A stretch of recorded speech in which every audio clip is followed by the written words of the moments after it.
Hello. Okay, welcome to this second key in the Oraculous Lineage series. This one, I really felt called to focus on the Norse connection, the Norse traditions, the Völva Seidr,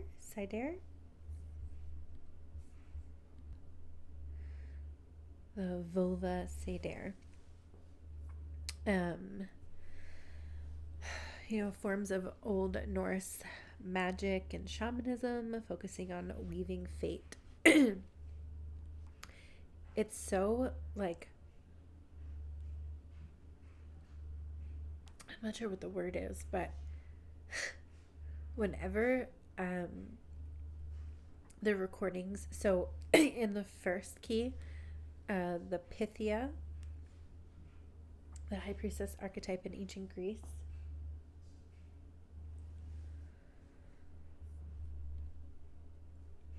when I was recording the overflow,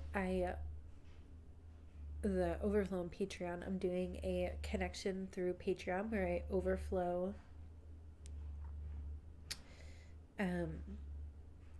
like a guided astral journey activation for each key in the series. And my almost instantly I started to get clogged in the sinuses, and it's been draining and then reclogging since, and it's been maybe a couple days, maybe 2 days. And just as I went to push record now, I was already feeling it a little bit, but it just really intensified. So there's definitely this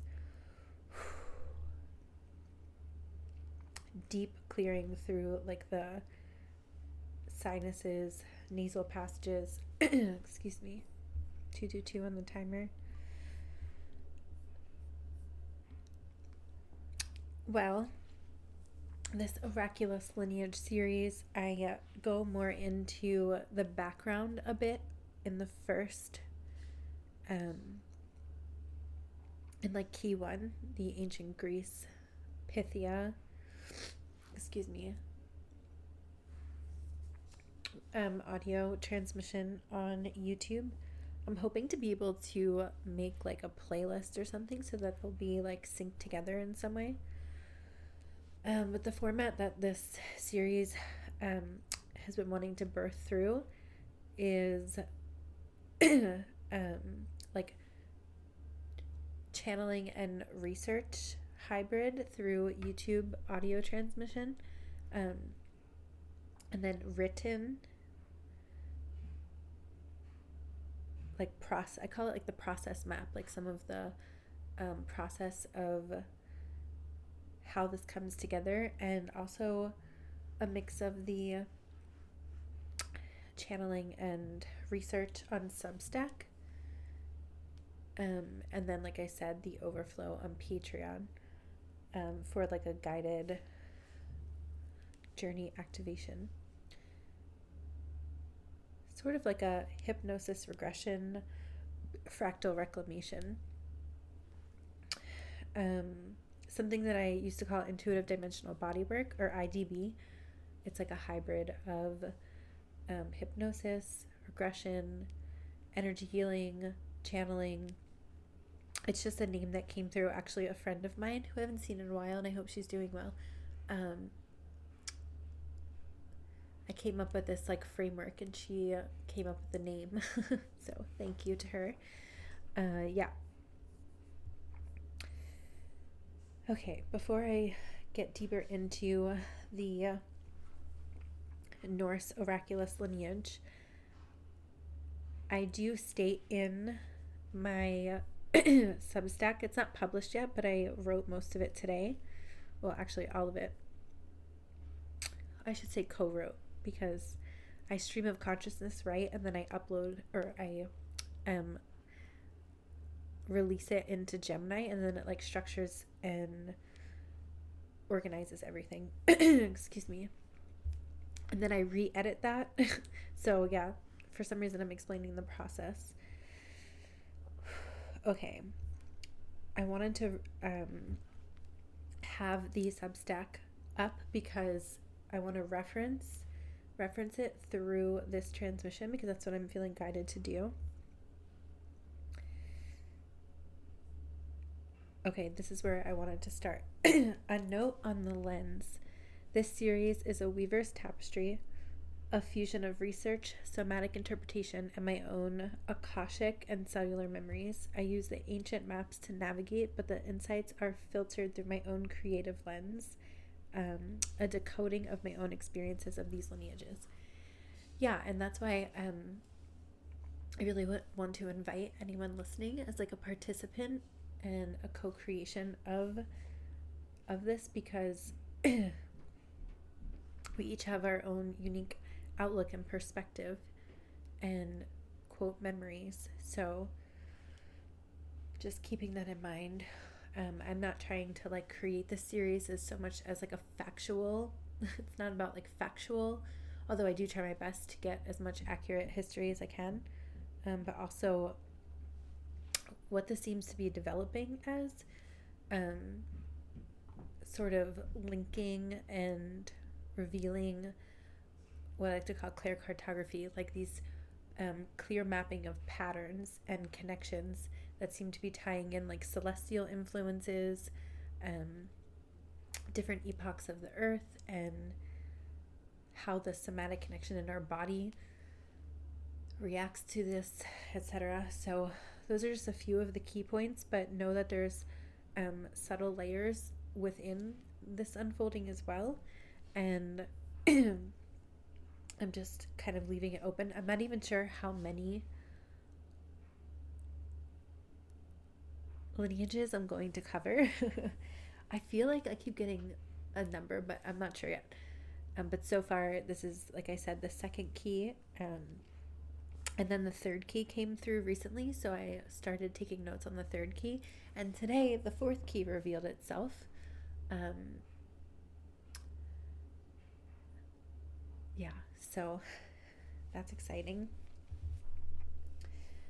And I feel like at the very end of the series, to close it out, I will probably do some sort of like weaving of how, kind of like an theosophy,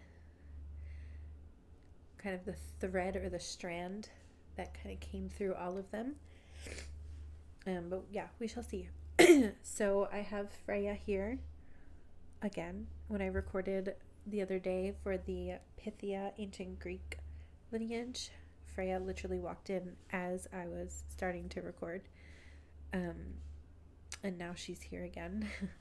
And of course, Freya and Odin are two very key archetypes or frequencies, beings, however you want to perceive them, whether they're personified or as an archetype, or a little both. And as I was writing for Substack today, I was saying how for some reason Freya, the essence of Freya, seems to come to me through like gray animals, specifically gray cats. Not just because this cat with me, my sister's cat, is named Freya, but it's just something that I have felt before. Sort of like Athena, I always felt connected through an owl, and then I looked up later and I found out that she actually is connected to the owl, but I didn't know that from research. I felt that and then looked it up, and the same thing happened with Freya. Apparently, the chariot that she operates is with a gray feline, and I just found that out today. And synchronistically, the rune Raidho came through. I don't know if I'm saying that correctly. Raidho. Which is sort of like mirrors the chariot card in tarot. So lots of synchronicity has been sort of connecting dots through this series, and the idea of gray and like the gray matter. Is gray matter a thing? I just heard gray matter and gray bridging or integrating the duality, right? Like black, white, and then that gray, the gray areas seem to be how I really connected the essence of Freya, and how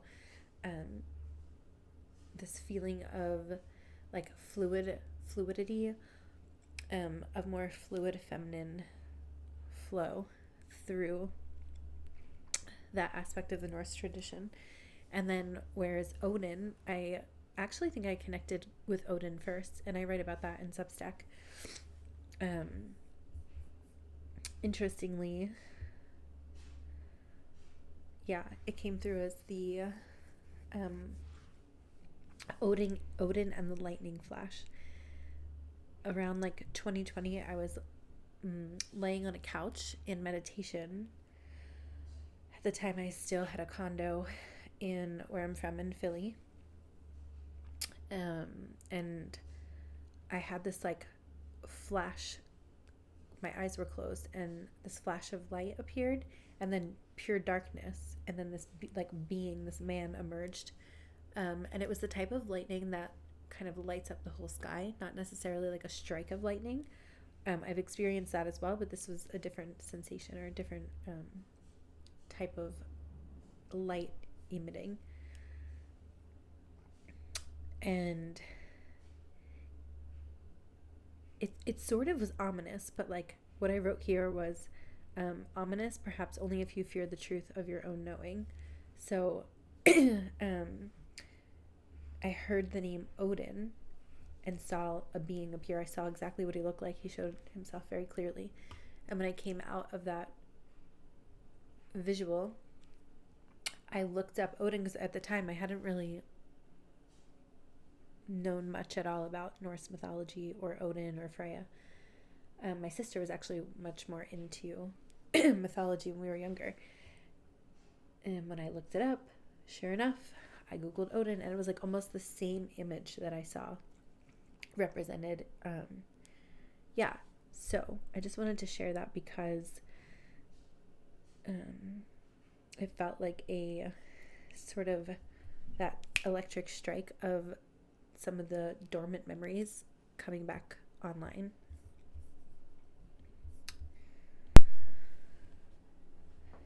I've seen 11:11 twice throughout today while creating this, and I kept hearing Lyra glitch gates, which is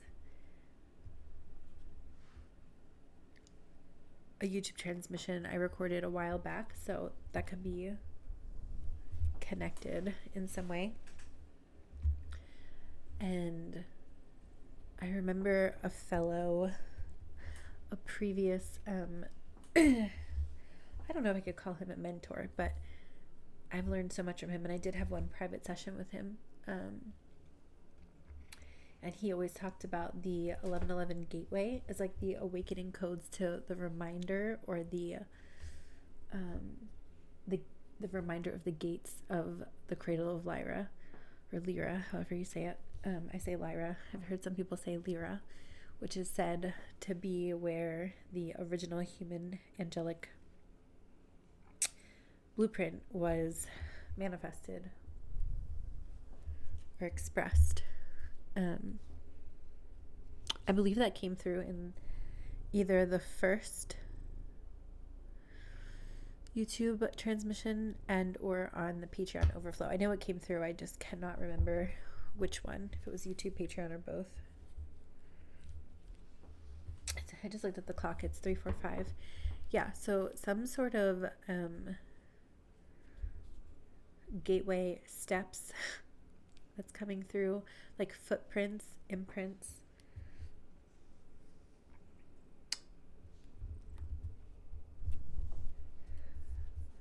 The way that I quote planned on structuring this flow is actually not the way it's coming out, so I'm just going to honor that and do my best to also navigate Freya, who is the cat, who is weaving in and out of the microphone and my face and my computer. So she loves to do that. Okay. Whew. Her tail just caught my eye. Excuse me, Freya. All right, let's see. You may hear her purring at times in the microphone. So I wanted to also pay an homage to the runic alphabet.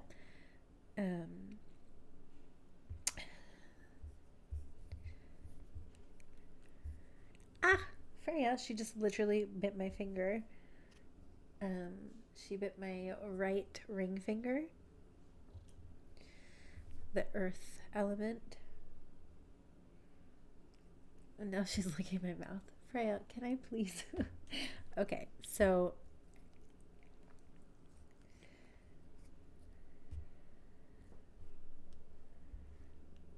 let's see.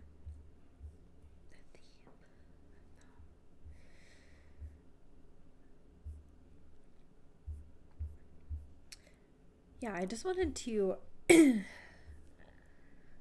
this homage to the runic alphabet, Elder Further Arc, 24 runes. I do highlight in the Substack the 3 runes that came forward the strongest, like a braiding of Isa, which is ice, the Raidho, which I said like mirrors the chariot and tarot, and Othala, which is like the legacy, birthright, home frequency. But I have worked with runes off and on, and yeah, like I said, I wasn't guided to incorporate all 24. I believe Wunjo is joy. That one I keep feeling, I didn't write about it, but I keep feeling that as like the essence.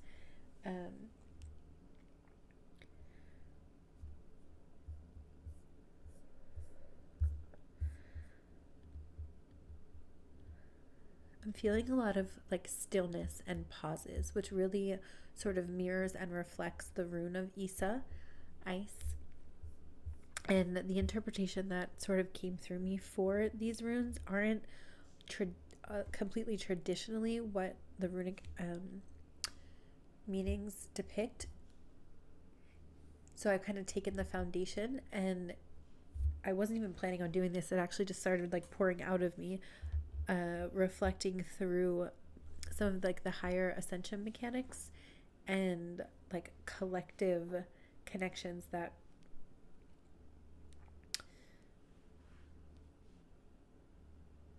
wanted to be expressed through these runic keys, or the runic 3 runic specific runes that I mentioned. So yeah, I wanted to also tap into like some of the way that this unfolded, and when I was really tuning in for the Norse lineages, I was really, again, very unplanned, but taken to grid work. Speaking of the earth element, and working with the grids of the earth, and just that like grounded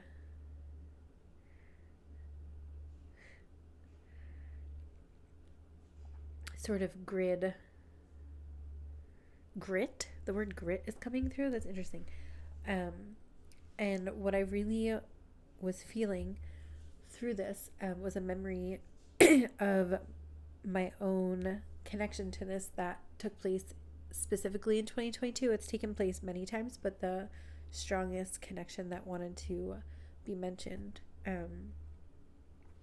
was this trip that I took to Kansas in 2022. And I will go more into that as this continues, but I wanted to highlight that because it really felt like the grounding point of realizing that grid work really wanted to come through this lineage. And I was reminded, for some reason, for the last like hour or two that I was planning on, before I planned on recording this, I kept getting this like taste in my mouth and this like sensation of like cold trout and ice. I don't know, cold trout and ice. And it keeps coming up, and that's not something that I eat. I believe it's trout. No, maybe it's not trout. It's a whitefish is the vision I'm getting. Let's see.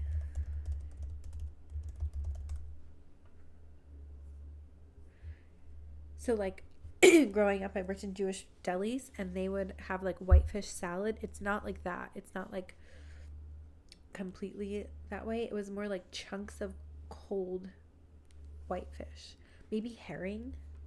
Might be herring.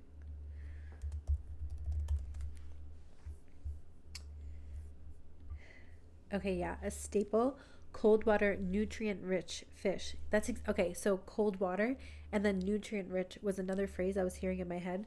So this must be it. Commonly enjoyed pickled with ingredients like onion, mustard, or cream, or is fermented surströmming. My apologies if I'm butchering that word. Served cold, often on rye bread or with potatoes. A component of traditional Nordic meals. For some reason, I literally just keep seeing that. And I'm hearing the word feast in like a Viking voice. And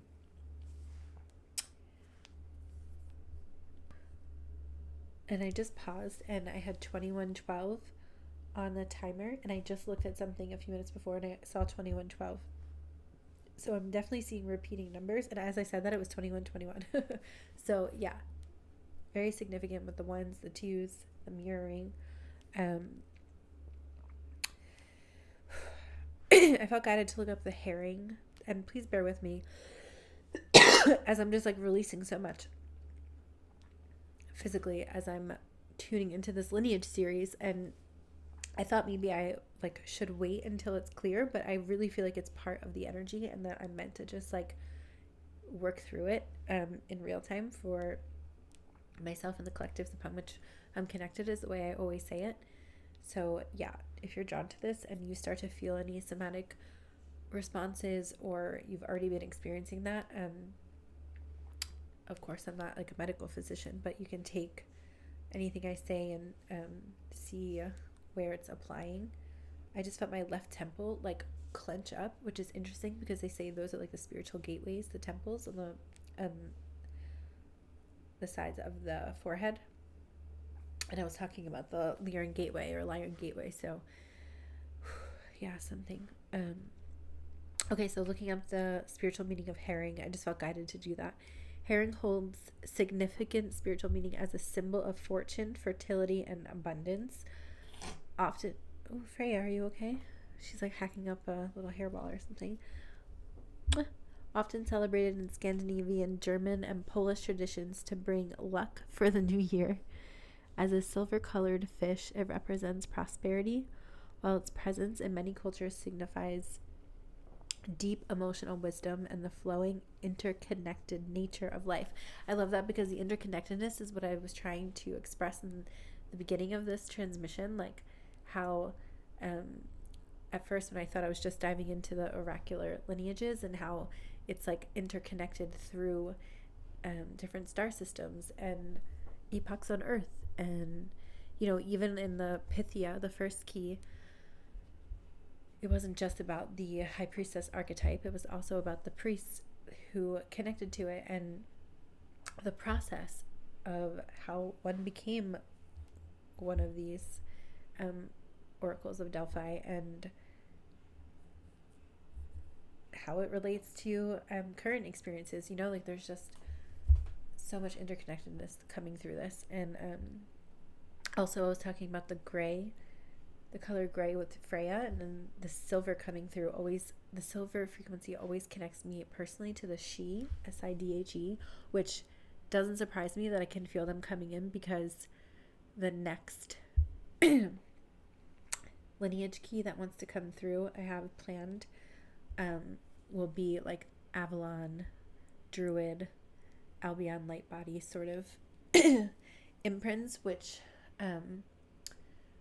really always connects me back to the she. So I can sort of feel like the interconnectedness and the weaving of each key within each other. And the symbol of fortune, the word feast that I heard, fertility, abundance, coming through the Othala rune that I mentioned, which I'll get into that in a little bit, but a little bit more I meant to say. yeah, it feels like there's still some other like more physical connection to this herring that I keep being shown. And like as I tune into it, it's like the picture is expanding, the visual is expanding. Now I'm seeing like a slice of lemon and like water and then some sort of like alcoholic beverage to accompany it. Um, and I see kind of like a picnic style table. I see like snow in the background. I'm also seeing those like I'm not even sure if they do this in Nordic countries. I can't remember where they do it, but like maybe some kind of like ice fishing or something of that nature. And I'm being shown, so there was a lot about distilling vapor through the Oracle of Delphi lineage, how they would channel over the sulfuric vapor, the chasms of the earth. I'm being shown like the vapor from, well, the steam, that element of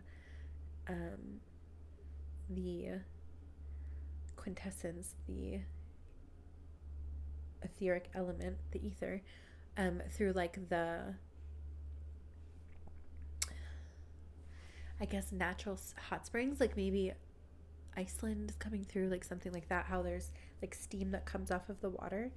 So I wasn't expecting that, but that just kind of flashed in.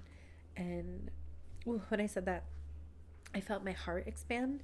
And right when I was writing the Substack portion, excuse me, exactly, release. I was about to say, I felt in particular where the solar heart pathway runs from the belly button to the heart, right in the center, like where the ribs would meet in the center. I just felt this, like, I can't even explain it. It was just this physical opening. Like I had cleared something just by writing that. And now as I'm speaking, I feel this, what I call like a pinch pulse, maybe 2 or 3 inches below the belly button, right in that like sacral womb creation space, the waters, right, like the sacral chakra or sacral energy field, energy wheel, whatever you want to call it, connected to the crystalline water imprints that came through so strongly in the first key with the Oracle of Delphi in ancient Greece. So bringing me to Isa, or the rune ice, the rune Isa, meaning ice. I want to see what I wrote again.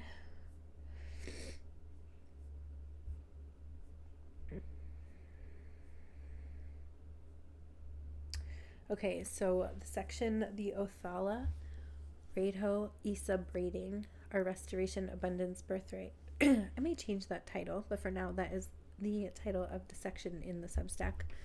And often Isa can be represented as like the static or the stasis in the field, whatever in our own auric fields, the morphogenetic field. And Othala, I've looked up Othala so many times, but sometimes I like to just read the original meaning to something. Yeah, inheritance, heritage, ancestral land, and home. Embodies the culmination of a journey representing long-term prosperity, family, and the spiritual or material legacy passed down from ancestors, which is so funny because when I was tapping into the spiritual essence of herring, I feel like that's a similar connection was coming through. And right, what way to honor like Oraculous lineages than having the heritage and roots rune be highlighted. So I've worked with Othala before in different transmissions because for some reason I get that vision like of the actual runic imprint, the marking. I see that in my visions a lot. And so after tapping into it many times, what seems to continue to come through, not only the literal like roots being passed down, but the original angelic crystalline blueprint, so tying in some of like the chelantic science and angelic consciousness of the restoration of that. And then for some reason I was trying to focus on one of the words. It says estate, but I kept seeing Essenes. Some of you may be feeling connected to the Essene lineages, the cloister door Torah plates, and the Cathara grids. Yeah, so this is like braiding again in these different concepts. And the Kabbalistic tree of life is coming through, which is interesting because there's a tree that I speak about with Odin and his process of birthing the runes. So there's definitely some mirroring going on there. And then, of course, the Emerald Order and the Emerald Tree of Life. There's a lot of the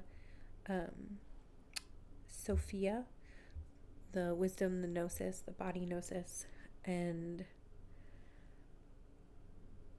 that essence has been breeding, I think, throughout this whole series. So I'm sure that will continue to show itself, because each key so far that I've tapped into, I continue to get that sort of underlay. Okay, so something else that came through: we are the stewards of this living cellular memory. We are reclaiming our abundance birthright by, quote, thawing the iron that kept it solid. And a little background, I often talk about the miasma, which I believe is a Celtic science term for essentially frozen light, which can manifest as like, quote, blockages in the body, and then mental blocks, limiting beliefs, etc. So this concept that keeps coming through repeatedly is the melting of the miasma. And of course, if we melt it too fast, or the preservation, so when people call it blocks, the way it comes through for me is like it's preserved. You know, there's these codes that have been preserved that manifest as blocks. And if we melt too quickly, well, we might have a flood. So there's something about the cadence and the way in which not rushing. And of course, I just looked at the time, and it's 4:04, which in the first key in the ancient Greek lineage was really, really potent of the, what I call the 4:04 error codes, correcting the error codes. So I'm getting that also as a key theme throughout this series. And I do talk about that quite a bit throughout my YouTube transmissions. I'm not going to like spend too much time on that, but just know that this seems to be all connected.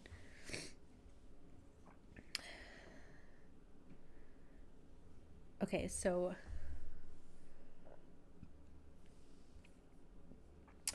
what do I say here? If Isa is the stasis field, Othala is the, quote, original blueprint, which I mentioned, being protected inside the ice, and the Raidho is our chariot or vehicle, Merkaba, vehicle of light, to navigate through. And I'm pausing and speaking really slowly because, well, that's just the way I'm speaking, because that's the way I speak generally. But also, I keep having these bouts of like, yeah, like my throat. I'm getting a little bit of like burning in the chest all of a sudden as I'm tapping in deeper to this. So if you hear me deep breathing, I'm just passing through some of the collective, miasma. Okay, I think I want to now sort of go to 2022, and when I decided to sort of leave my old identity behind, I guess you could say, in some fashion. I don't really love the phrase old identity, but you know what I mean. I essentially like sold my place in Philly, left my 10 plus year career, and gave away almost everything I owned except like a suitcase and maybe like one tiny little suitcase at my mom's that I don't even know where it is anymore. I don't think it's there. Okay, so yeah. And I went into the unknown. As I was, there's some background noise, so I was just pausing for a moment.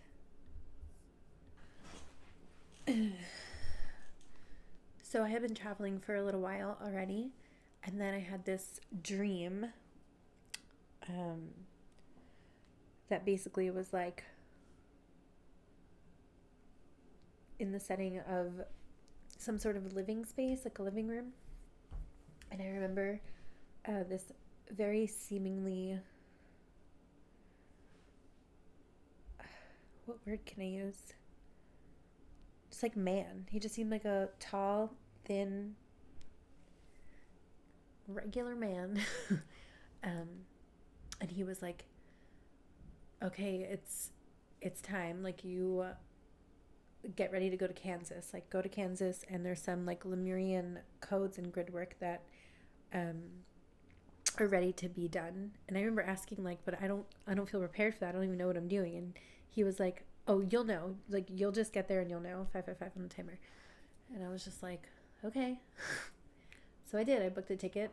I didn't have like a long plan of travel. Like for like almost a year, I just kind of like would go to one place and then the next place would sort of reveal itself. A lot like this Lineage series, actually, now that I'm thinking about it, how I'm unfolding this Lineage series is very similar. And so I went to Kansas. I think I went to Wichita, and I remember getting there, and anyone I would meet was like, I don't know, I guess everyone knew each other there, and they were like, who are you? And like, why are you, like, why would you come here? It's like, oh, how do you explain that? Like, what just happened? So anyway,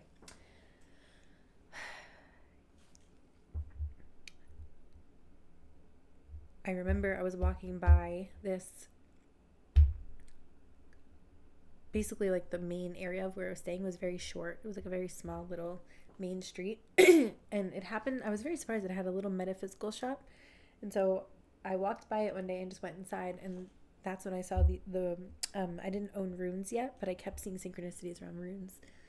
And that wasn't too long after I had the dream and the Odin experience. So when I walked into the metaphysical shop and I saw these runes, I remember they had like a black velvet bag that they came in, and I just like knew, I was like, yes, I need to get those. And then I started to remember back when I was younger, I always watched this movie with my mom. We both loved Stardust. And I found out later it was a Neil Gaiman book, which I did read a book from him, but not that one. And I didn't know that he had written that until way later. Anyway, so Stardust with Michelle Pfeiffer and some other people. And I kind of like made the connection way later after I was using the runes that the characters in that story would use runes to like assist in their navigation, you know, like before GPS, if they were like looking for something, they would use the runes to help them through locating and navigating. And so I kind of took that and used the runes that I purchased to do just that, even though I didn't even know I was going to be doing that yet. And I remember I was walking just over this little like river area, and I saw like a light code like floating in the air from like a solar ray, and it looked like the Aquarian astrological glyph. And then I think I saw like an arrow with it, and I was like, okay, noted, but I wasn't really sure why I was seeing that. And then very quickly, right after I saw that, there was this sign that had that exact glyph that I saw, that looked like ocean waves, or the Aquarian glyph in astrology, with an arrow for like a walking path. So naturally, of course, then I took the runes and myself and walked on this path, and I was feeling this just like, I remember my heart was just like aching. Like I could feel something. I didn't know anything about this land. I knew like nothing. And I was just like, I felt so, yeah, just like my body was responding, and a lot of, my pain body was very active. And then I happened to stumble across this whole like dedicated area to these previous, I guess, like tribes, or I don't know if they were indigenous, but I think so. I did look this up, but I for some reason don't remember, so I have it written here.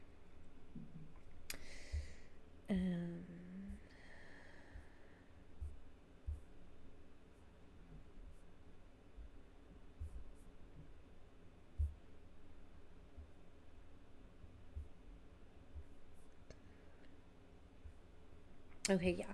Here we go. So the three main tribes that I remember were the Tawakoni, the Waco, which Waco seems to stand out the most for some reason because I've heard the word Waco twice this week and then it came back up again. And the Taovaya, I don't know if I'm saying that correctly, Taovaya. But buffalo kept coming through, buffalo, and then it turns out that they were like buffalo hunters, and they utilized the buffalo to like in every which way possible from my memory. And it was so cool because the place that I went, they had this like fire ceremony that they would do at night to like honor that those lineages. And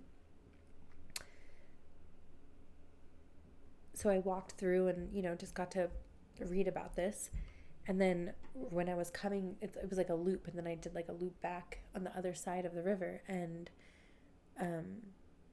I was getting a lot of like, I could clairaudiently like hear channels, and I was seeing a lot of like light codes, and I was asked to like sit down and take the runes and just like kind of like roll them like stones and kind of like follow the runes and do some ceremonial work.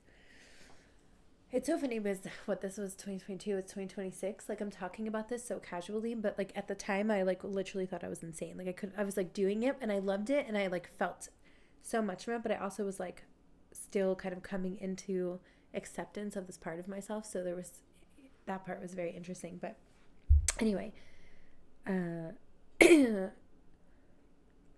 then fast forward a little bit later on that trip, a similar thing happened where I went for another, I love to walk, so I walk a lot. I went for another walk. I didn't rent a car there, so every way I got around was either an Uber or walking, mostly walking. And I found this like little area that was like a mini, quote, mini Stonehenge. And similar thing, I brought the runes and I sat down and I was very guided to do a ceremony there and by myself, and I did. And I had zero idea that it would connect into this energy, but I do my best to just trust what comes through, and that's that was like really, really strong in connecting to the runes and the grid work marrying together.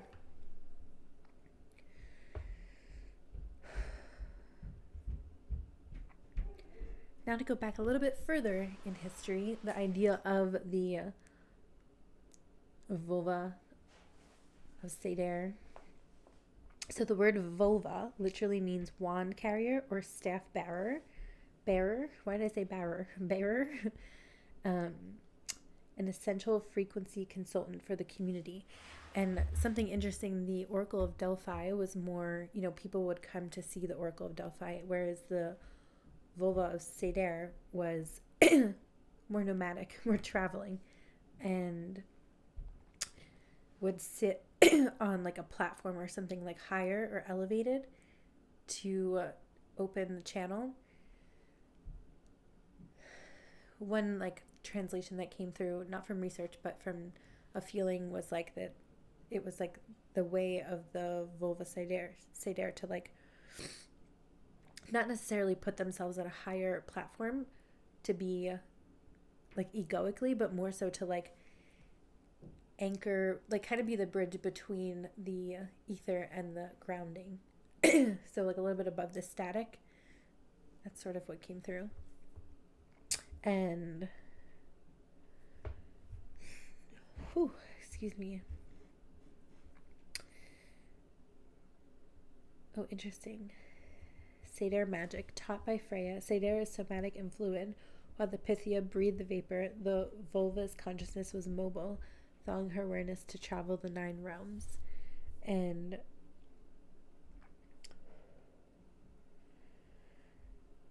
oh yeah, reclamation of weird. So WYRD, etymologically, it's shaping force of destiny, the dynamic shaping force of destiny. So quote, when you are weird, I wrote, you're not just odd as the modern connotation suggests, you're opening. Oh, I meant to say operating. Yeah, like opening, like this left temple that I feel like it's like slowly releasing this gateway as I continue speaking. You're operating in alignment with the quote weird mechanics. You're a person who is actively shaping what comes to pass rather than just following a fixed map. So, excuse me, to be weird is to be in mastery with the grid, weaving your own destiny into the threads of the collective. And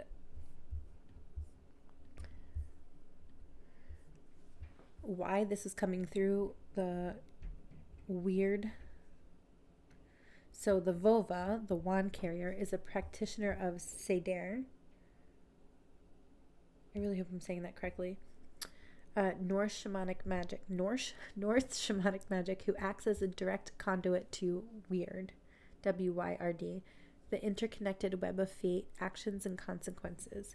Using rituals, she divines, S-P-A is the word in parenthesis, the threads woven by the norms to reveal destiny, or employs incantations, Galdar, G-A-L-D-R, to influence or alter it. Right, so the three fates. Some of you may feel tapped into that, the three fates.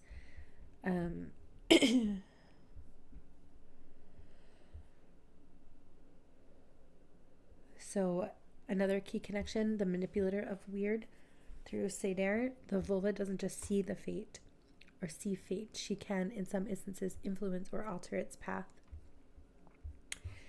The tool of the staff bearer, or that wand. So in the Pythia overflow, I kept seeing a wand or some sort of staff, which did link into the ancient Grecian as well. So that's like another crossover that's coming through between the two lineages.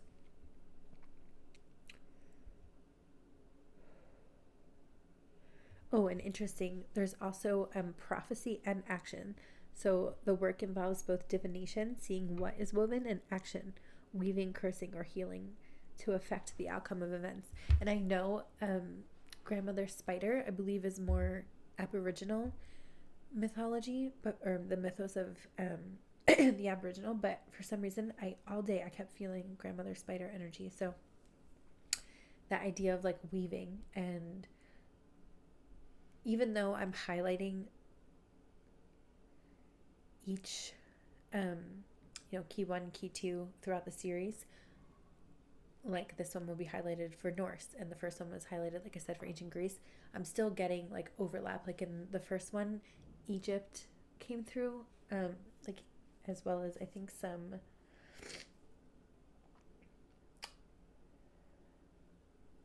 Avalonian frequencies were already coming in there. So there will be weaving throughout the entire series, like I mentioned, but I need to like highlight some aspect. So I just wanted to make that clear.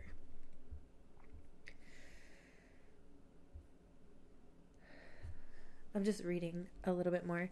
So ultimately, the Völva acts as an intermediary who makes the abstract concept of weird visible and tangible for the Norse people, helping them navigate their predetermined paths. Right? So that's the idea of understanding. Like, that's why tools like astrology are so helpful, in my opinion. Like, it helps you see this quote, what we might call predetermined map, and then be able to see it, embody it, and then co-create with it. I know some people may feel like destined or doomed to their destined path, and although I believe there are some points that may be a bit more fixed, I don't think that's 100% the case in any way. Okay. Let's see. Oh. So something else that came through, I meant to read in the beginning, but here we are. Somewhat of an invocation.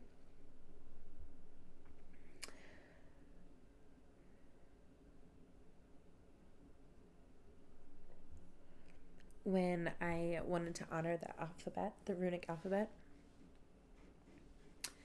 So what did I write here? Before we dive into the specific codes of the North, we must acknowledge the 24 keys of the Elder Furthark, the primordial alphabet of the weird word, W-Y-R-D.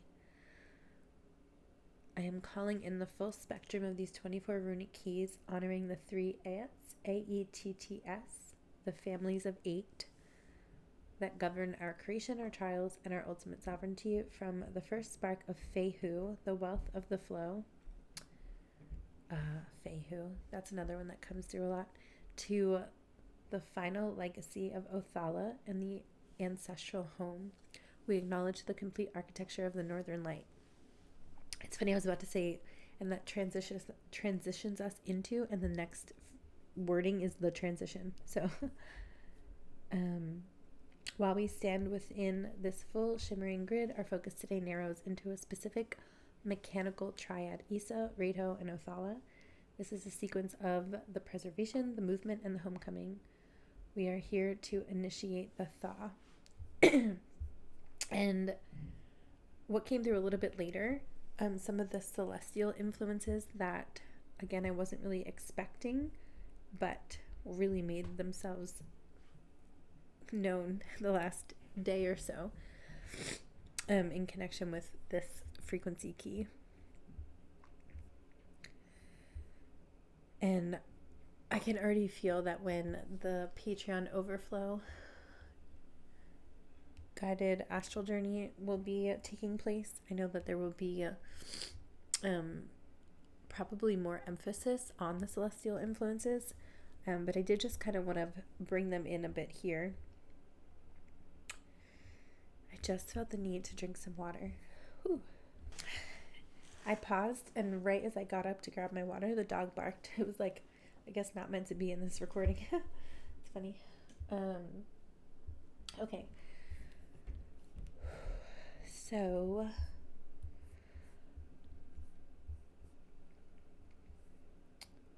I think before actually I mentioned the celestial influences, something that really came through strongly was the mirroring of the Hanged Man, our major arcana and tarot, and the sort of like background of Odin.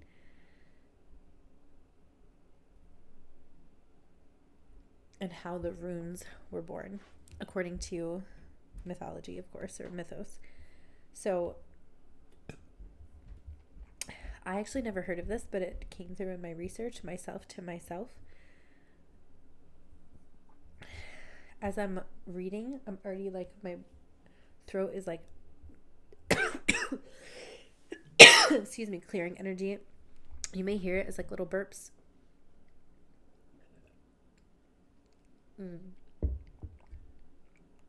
The water here, I'm in Seattle right now, just really feels like more crisp. And I did look it up, and apparently Seattle is known for having better quality water. So thank you to Seattle, because I have been really like calling that in to have access to like really crisp water. And even though I'm leaving Seattle soon, I'm very grateful while I'm here. Okay. So the part that I had written, the Hanged Man, myself to myself, this connection to the Hanged Man, major arcana, 12, right, 12, and I was saying 1221, is the absolute iron anchor for this transmission. It is a self-initiation protocol. Odin hung himself from the YGGDRASIL, the tree I was speaking of. I, for some reason, can't remember how to pronounce that. And quote, sacrificed to Odin, myself to myself. He plucked out his physical eye, representing physical sight, to drink from Mimir's, M-I-M-I-R, well. It's funny because my sister's other cat's name is Miri. I don't know why that feels... multidimensional vision, the representation of multidimensional vision. So we often fear the Hanged Man phase, the moments where we are suspended, but you're letting the quote miasma of the old self drop away, so that when you finally reach down, the codes you find are yours and yours alone. This vertical line of the Isa rune is the very quote rope or tree that the Hanged Man, ooh, when I said that, I just felt this like yanking in the center of the heart space, like right behind the how do I forget the name? The chest wall? But there's another name that for some reason it's blanking out, but I can feel it.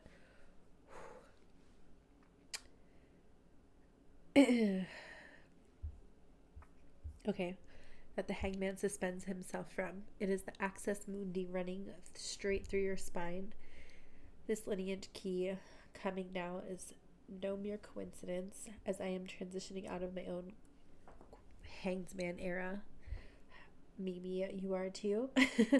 Yeah, so collectively I do feel like there's this release of the hangman, the perspective shift that a lot of us have been aligning to and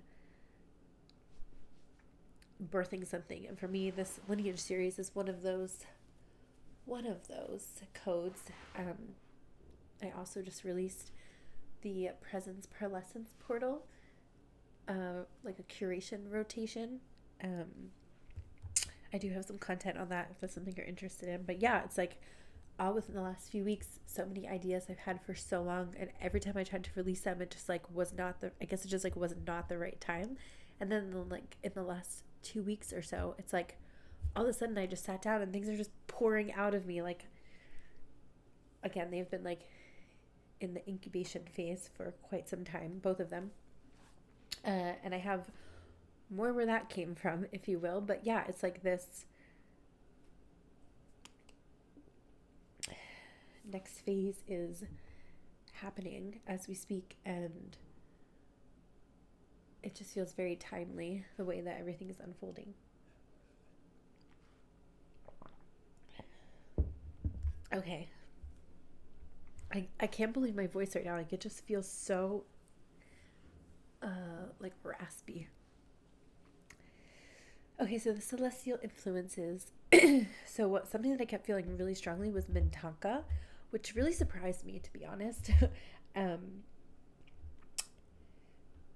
Located in the Orion system, and I realized that Orion also came through for the Pythia, but not specifically Mintanka.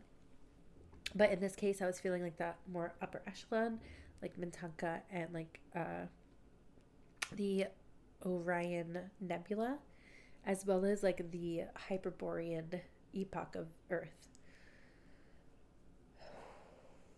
which I believe actually, if my memory serves me, Hyperborea was like really connected to like snow.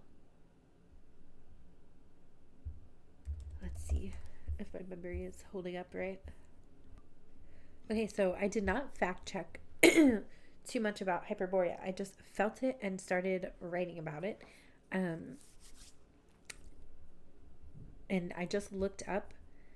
This is so cool. I love when this happens.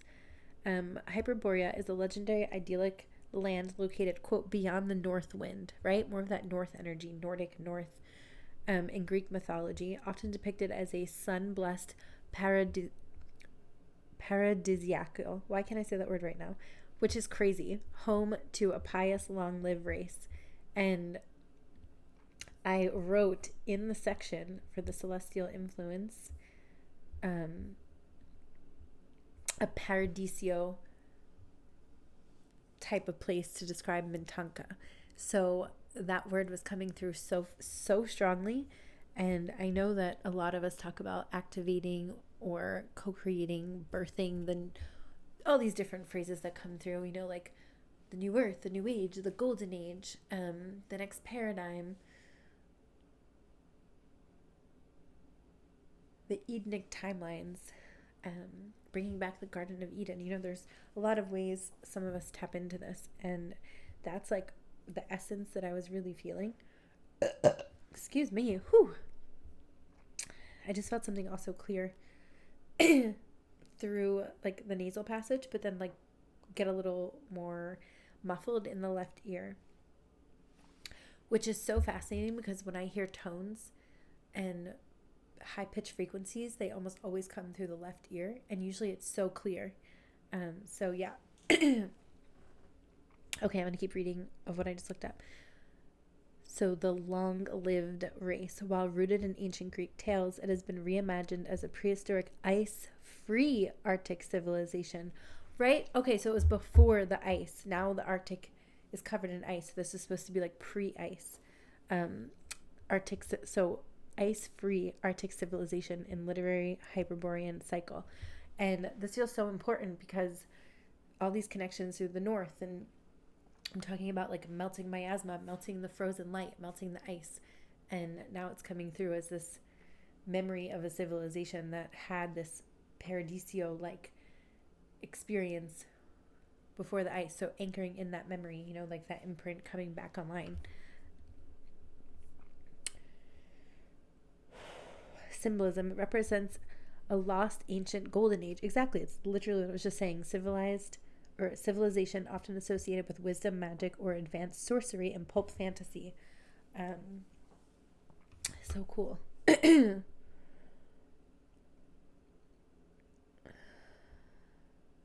Fictional reimagining. An author, Clark Ashton Smith, created the Hyperborean cycle set during the Pleistocene epoch, Pleistocene, where Hyperborea was a tropical to temperate continent covering Greenland before an icy supernatural doom. I think I even said the word doom at some point. I was talking about that, but I was feeling that like doom energy. Oh my God, are you serious?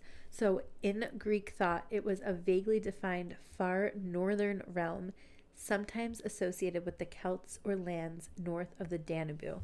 Okay, so the she, or the energy I was feeling from the Celtic, the next key that I'm going to be doing, I knew they were weaving themselves in, I could feel it. And the importance of the Danube. One second. So the she the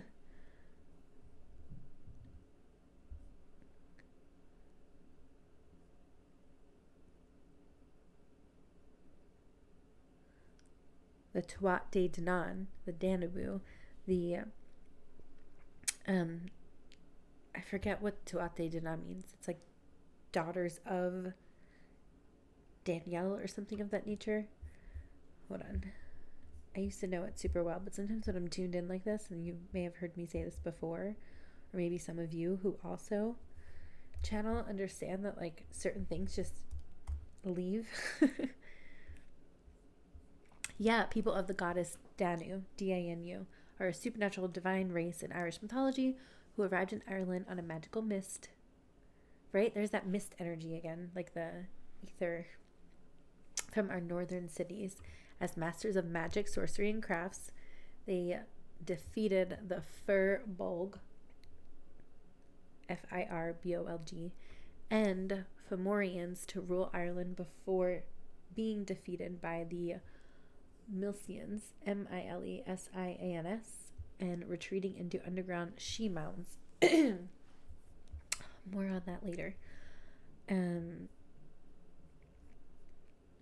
But back to Hyperborea and an anthroposophy, actually. That was one of the epochs that I remember like really feeling tuned into at a specific time period. Like there was someone that I used to watch. I really don't remember her name at the moment.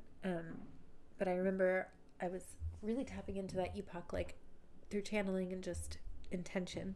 And someone externally showed up who spoke also about the connection to Hyperborea and some of like the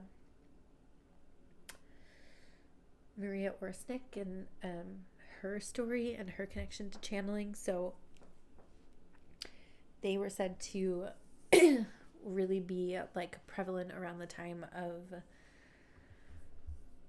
wow, this is taking a lot of directions I did not expect. Maria Orsic. And the Vril, right? Esoterics interpretations of the Vril Society, V-R-I-L.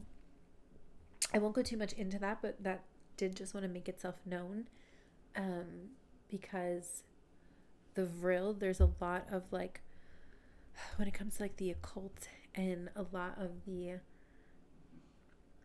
information that's sort of coming back online from that time, you know, there I think from what I feel intuitively and all the research I've done couple years back around that, there seems to be like just still some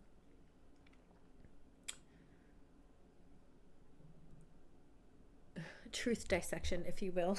There's still a lot of like conspiracy around it, so I don't want to just dive into that without being a little bit more prepared, but I am feeling that really strongly, and my left temple is like aching again as I talk about this. So yeah.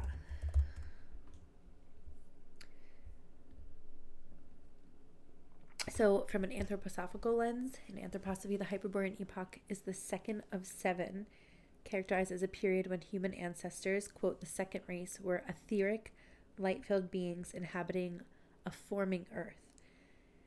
It marked a crucial stage of densification following the Polarian epoch, involving the separation of the sun from the earth-moon body. And that's really interesting because the Polarian epoch I was really, really tuned into within maybe like the last 6 months. Well, it's been phases. It's been coming through off and on since like 2018.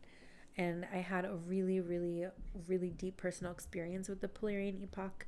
I'm not going to share it today, but I have talked about it throughout my platforms at some point. But what I call like a high self-infusion sort of happened, and I was basically shown the Polarian epoch. Excuse me. And I was just talking about like the nebulous connection through the Polarian epoch in some recent transmissions, so I'm not surprised that came up. But the physical state, human beings were not yet solid, but existed as ethereal, light-filled, and gaseous forms. And that's where like the plasma, a lot of plasma memories are coming online, and science of plasma and our relationship to plasma and different like states of plasma, which is really interesting that it took me here. Human beings were not yet solid because, but existed as ethereal light, because when I was writing today, I did write something about not yet being solid. And then I just remember writing the word solid, and I did read it, but for some reason I can't find it right now, so I'll just let that be and trust that it came through the way it needed to. But yeah, back to the celestial influences. What else did I... Okay, so I left off Mintanka seems to often be remembered as an etheric, like watery paradiso, which again, that etheric, like watery, that's really mirroring this Hyperborean imprint as well. So I'm reading again from my own Substack, linking the connection back to Hyperborea, the celestial north where the starfire was birthed, right? And there's that north again that I was already picking up on, that connection. And the next paragraph, being as the northern lights or aurora borealis. I'm like stuttering so much today. I was actually honestly like a little bit nervous when I haven't been like nervous to record for YouTube in a while, and like I was a little nervous for some reason, and I was like, this is kind of exciting.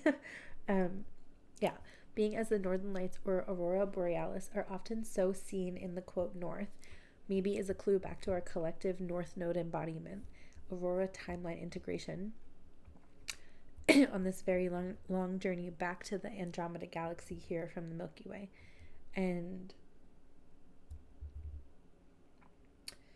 we are currently moving through an aurora time spiral where the cosmic light is folding back into our current timeline to accelerate this quote thaw. The green and violet frequencies of the aurora aren't just pretty lights. They are literal plasmic software updates for a crystalline blueprint, waking up the dormant codes. And in the next lineage, after the Druids and the Celtic Albion light body connection, the Bulgarian Bulgarian roses, the rose ray lineages, that was the one coming through next, and this idea of like pink plasma. So more on that in the future, but just know that another personal experience I had that I have spoken about before that I won't go too much into with the green and violet aurora frequencies. I had such a beautiful experience in a deprivation tank with those two literal like rays coming through, those plasma light rays. And yeah, it was in like obviously deprivation, taking away the external noise to, and honestly at that time I had no intention. I just went into this experience and it just happened. So some of you may be starting to have these experiences, and or 444 on the clock right now.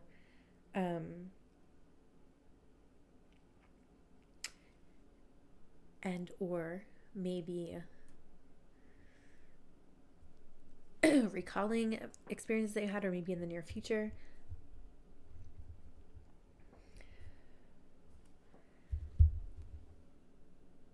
I was about to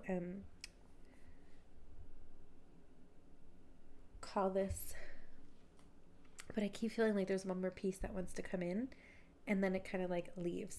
So let me check in. Also, as I'm recording this, 1:11 on the timer, I usually at this time, every day that I've been here, I go with my sister to pick up my niece and my nephew.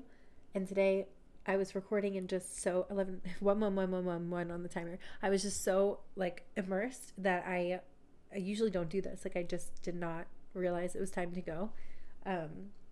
So there could be something like this. Like maybe you're getting really swept up in something that you're excited about, or maybe there's like a pivot or like a redirection happening.